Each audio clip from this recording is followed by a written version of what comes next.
اللہ تعالیٰ نے داؤد علیہ السلام کے، کیونکہ ان کا معمول یہ تھا کہ وہ رات کو بھید بدل کے پھرتے تھے اور پوچھتے تھے لوگوں سے کہ تمہارا بادشاہ جو ہے داؤد یہ کیسا آدمی ہے، تاکہ لوگ میرا حال بتاویں۔ آج تو کوئی اس کے لیے بھی تیار نہیں، کوئی ٹوک دے اس کو تو اس کو اپنا محسن سمجھے۔ وہاں تو کوشش یہ تھی کہ بھید بدل کے پھرو تاکہ ہمارے بارے میں لوگ صحیح رائے قائم کر سکیں۔ یہاں تو ٹوکنے پر بھی تیار نہیں ہے سننے کو۔ اور وہاں یہ خلفائے راشدین کا اور انبیاء علیہ السلام کا مزاج یہ تھا کہ وہ اپنے اوپر ٹوکنے والے اپنے ٹوکنے والوں کو اپنا محسن سمجھتے تھے، اپنا محسن سمجھتے تھے کہ ہمیں ٹوک دیا۔ معاویہ رضی اللہ تعالیٰ عنہ 5 جمعے کہتے رہے مال ہمارا ہے، ایک بڑی میں نے ٹوک دیا، فرمایا بڑی میاں کہ اللہ تمہیں جزائے خیر دے، تم نے مجھے زندگی بخش دی، ورنہ میں تو مر رہا تھا، کیا میرے اندر کوئی خیر نہیں ہے کیونکہ مجھے ٹوکا جانا ختم ہو گیا۔ وہاں داؤد علیہ السلام بھید بدل کے رات کو پوچھتے لوگوں سے داؤد کیسا آدمی ہے، لوگ کہتے بڑا اچھا آدمی ہے، بڑا نیک آدمی ہے۔ ایک اللہ نے فرشتے کو کھڑا کر دیا راستے میں، اس سے بھی پوچھا فرشتے سے انسان سمجھ کے کہ بھائی یہ تو بتاؤ یہ داؤد کیسا آدمی ہے۔ میں نے کہا ہاں آدمی تو بہت اچھا ہے مگر ایک کمی ہے ان کے اندر، کہ کمی یہ ہے کہ یہ بیت المال سے اپنا ذاتی خرچ نکالتے ہیں، خود کما کے نہیں خرچ کرتے اپنی ذات پر۔ اسی وقت طے کر لیا کہ اب بیت المال سے خرچ نہیں لینا۔ ایسے ہوتے تھے حاکم۔ چنانچہ وہاں تو طے کر لیا کہ بیت المال سے نہیں لینا، اب کیا کریں؟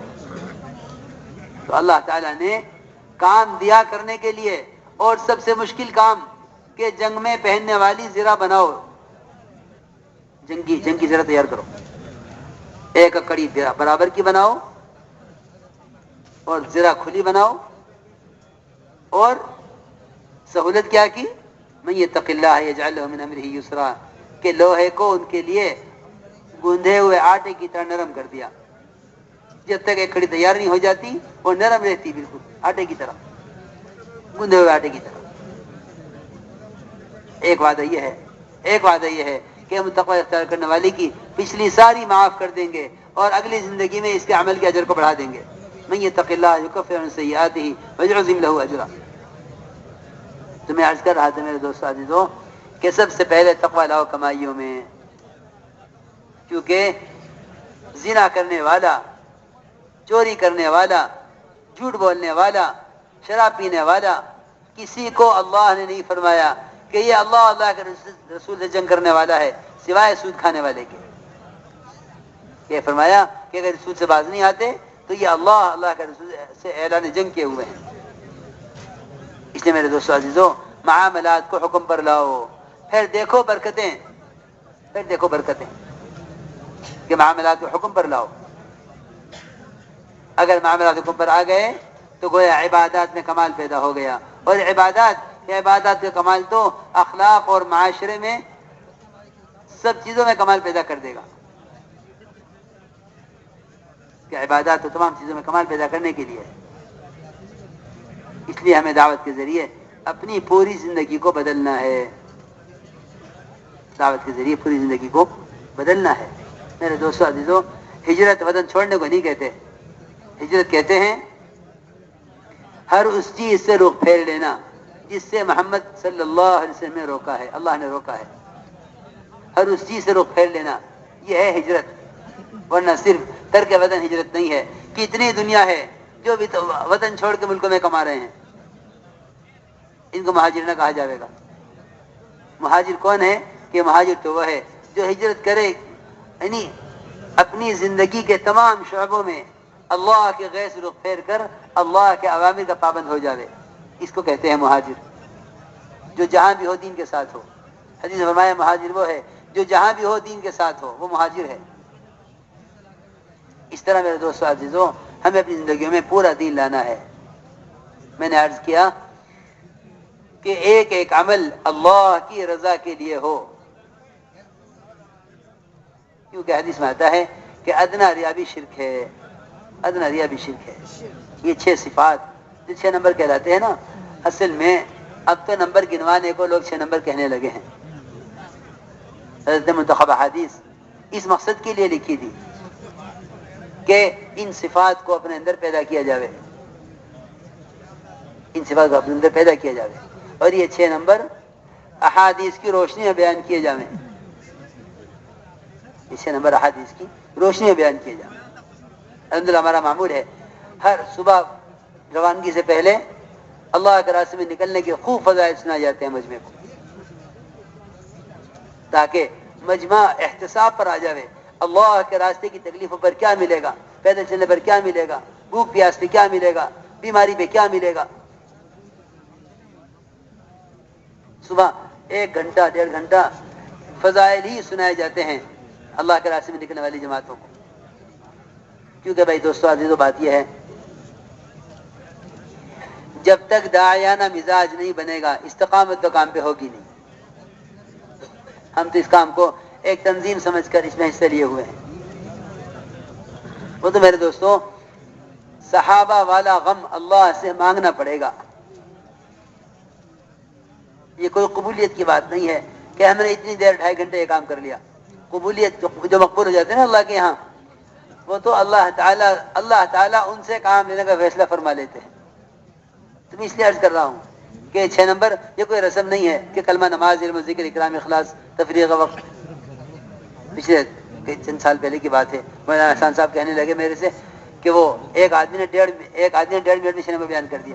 میں نے کہا 1.5 منٹ میں کیا 6 نمبر بیان کیے ہوں گے، نمبر ہی گنوائے ہوں گے۔ وہ تو ایک صفت سے متعلق حدیثیں یاد کرو تاکہ معلوم ہو کہ آپ صلی اللہ علیہ وسلم ایمان کسے فرما رہے ہیں، نماز کا کیا معیار ہے، علم کسے کہتے ہیں، ذکر کسے کہتے ہیں۔ تو احادیث سے معلوم ہوگا نا کہ ذکر کسے کہتے ہیں اور اخلاص کسے کہتے ہیں۔ حضرت نے سب سے زیادہ حدیثیں جمع کی اقرا مسلم میں، صرف مسلمانوں کے حقوق کی تعلیم دینے کے لیے کہ مسلمان کا حق پہچانے کیا ہے۔ مولانا صاحب فرماتے تھے ایک مسلمان کا مقام بیت اللہ سے اونچا ہے، اور صحیح حدیث ہے، آپ نے خود بیت اللہ کو مخاطب کیا، تیری خوشبو کتنی عمدہ ہے، تیرا مقام کتنا اونچا ہے، اور تیرا احترام واجب ہے، لیکن پھر بھی میں یہ کہتا ہوں کہ ایک مسلمان کا مقام تجھ سے اونچا ہے، ایک مسلمان کا مقام تجھ سے اونچا ہے۔ اکرام مسلم کسے کہتے ہیں، اخلاص نیت کسے کہتے ہیں، خبر ہی نہیں ہے۔ اکرام کہتے ہیں انزل الناس منازلہم، ہر آدمی کو اس کے مقام پر، اس کے مرتبے پر رکھو، یہ اکرام۔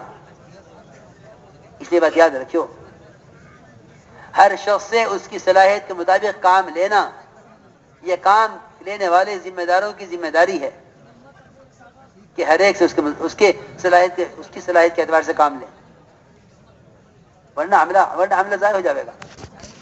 اکرام یہ نہیں ہے چائے پلا دی پانی پلا چائے پلا دی پانی پلا دیا، یہ کوئی اکرام نہیں ہے۔ یہ اکرام تو ایک رنڈی اگر کتے کا کر لے تو اس کو جنت مل جاوے۔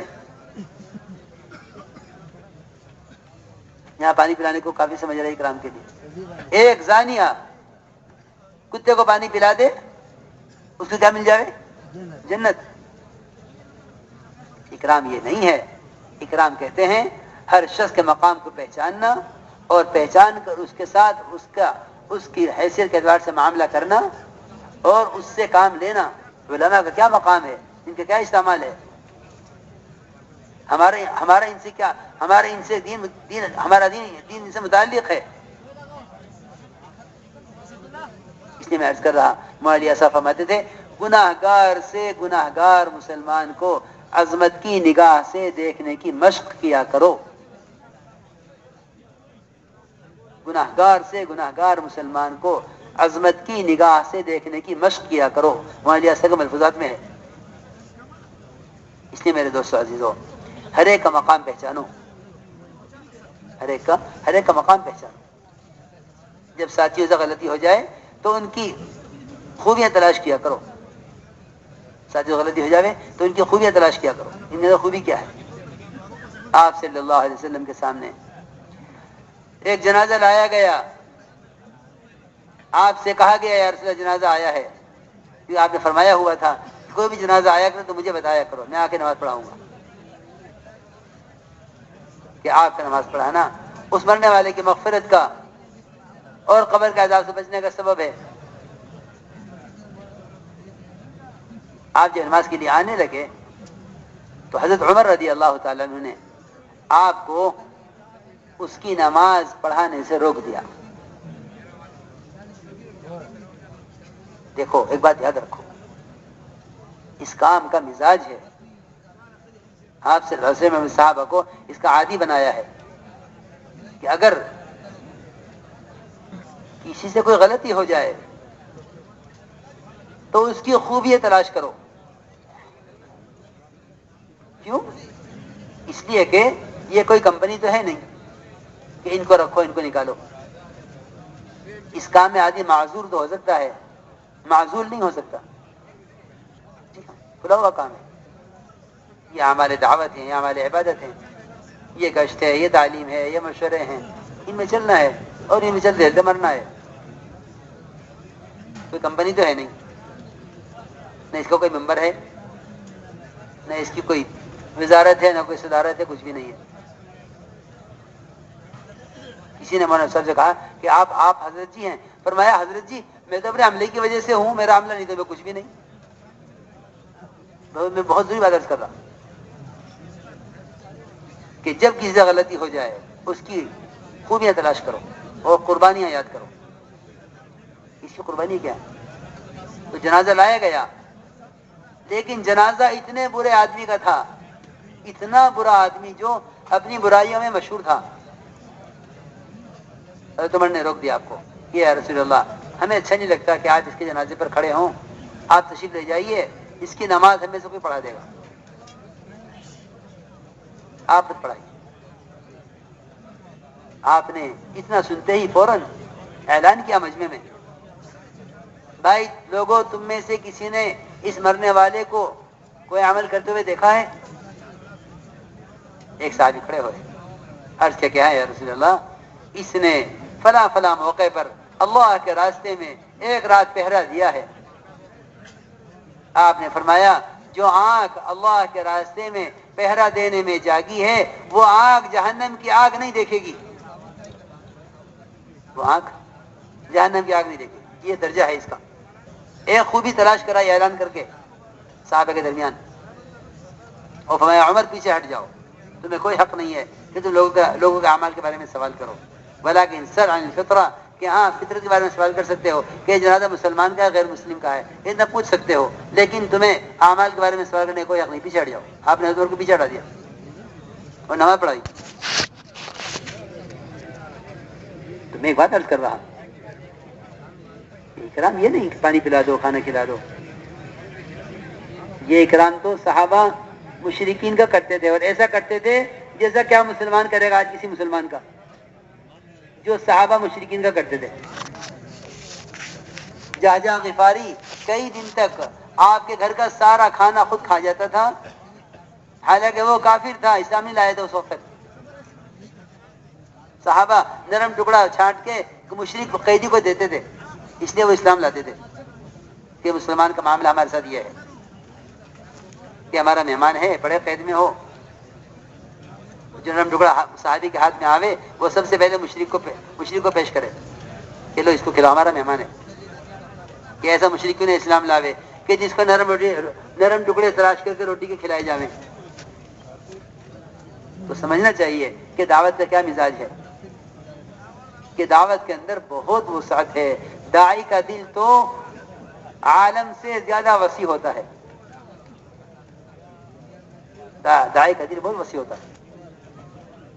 تنگ دلی سے امت نہیں بنتی، تنگ دلی سے امت کبھی نہیں بنتی. دیکھو آپ صلی اللہ علیہ وسلم کے ایثار کے قصے اور آپ کے اپنے دشمنوں کے ساتھ معاملے، کہ ایک نے یہودیہ نے آپ کو زہر دیا، فرمایا کہ جب اللہ نے مجھے بتا دیا کہ اس میں زہر ہے تو اس سے کیا بدلہ لینا، یہودیہ سے چھوڑو. ایک نے آپ پر سحر کیا، اللہ نے بتا دیا فلاں نے کیا ہے، میں صاحب نے کہا دیکھیں کہ نہیں چھوڑ دو، جب اللہ نے مجھے ٹھیک کر دیا تو کیا ضرورت بتانے کی کس نے کیا. زہر کا اثر بھی آپ پر ہوا، سحر کا اثر بھی آپ پر ہوا، لیکن درگزر کر دیا کہ معاف کر دو.